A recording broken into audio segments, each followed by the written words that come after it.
आज आपण रताळ्याची टिक्की बनवणार आहोत। जास्त काही साहित्य लागत नाही टिक्कीसाठी। हे मी रताळ शिजवून घेतलेले, एक बटाटा घेतला शिजवून आणि हे मिरची आणि आलं वाटून घेतलेले। तर आपण आता सुरुवात करूया। हे रताळ्याची साल काढून घ्यायची।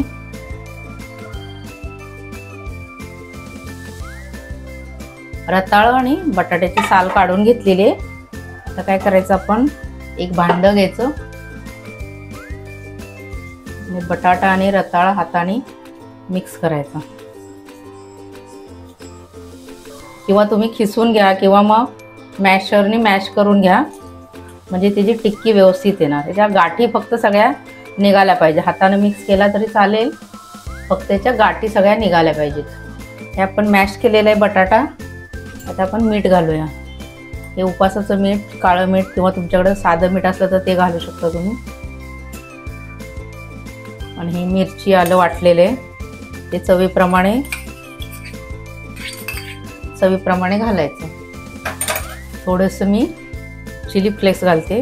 उपास आहेत आपल्याला जरा चटपटीत खायला आवडतं म्हणून थोडंसं तिखट करते। आणि शेंगदाण्याचा एक जाड कूट घालायचा। शेंगदाणे मोठे मोठे वाटलेले असतात, ते दाताखाली आले की खूप छान लागतात।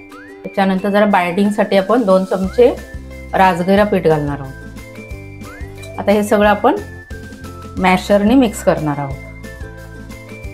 मॅशरने केलं म्हणजे काय, सगळं एकजीव होणार सगळं, म्हणून आपण मॅशरने करत आहोत। आता हे मॅशरने मिक्स केल्यानंतर हाताने आपण एक त्याचा गोळा बनवून घ्यायचा।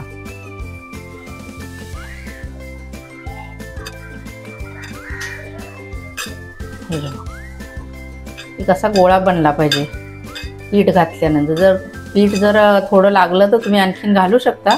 जर याची टिक्की जर बनत नसली, आपण थोडीशी एक बघायची करून की अशी टिक्की जर बनत नसली तर थोडंसं पीठ अजून घ्यायचं।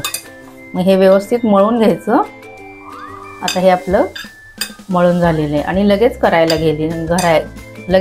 घ्यायचं। एक तेलाचा हात घ्यायचा थोडासा,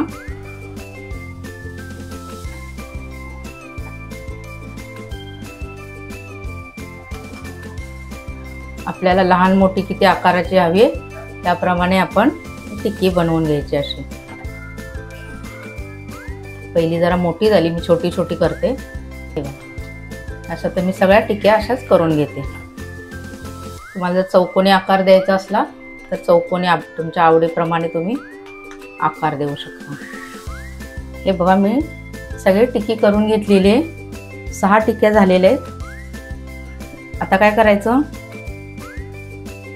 हे टिक्कीला कुरकुरीतपणा येण्यासाठी हे साबुदाणा पीठ घेतलेले, ते साबुदाणा पीठमध्ये अशी घोळवायची आणि शॅलो फ्राय किंवा डीप फ्राय तुम्हाला पाहिजे तशी तुम्ही करू शकता। आता मी शॅलो फ्राय करून घेणार आहे। पॅन गरम करायला ठेवलेला आहे, तेल ठेवलेलं आहे त्याच्यामध्ये। आता हे आपण अशी टिक्की शॅलो फ्राय करून घेणार आहे।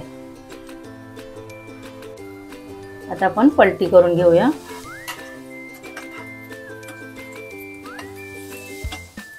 गोल्डन ब्राउन येईपर्यंत आपण भाजून घेऊया।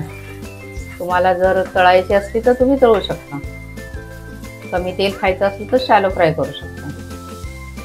गोल्डन ब्राउन कलर आलेला आहे, किती मस्त दिसते। साबुदाण्यामुळे खूप कुरकुरीतपणा येतो।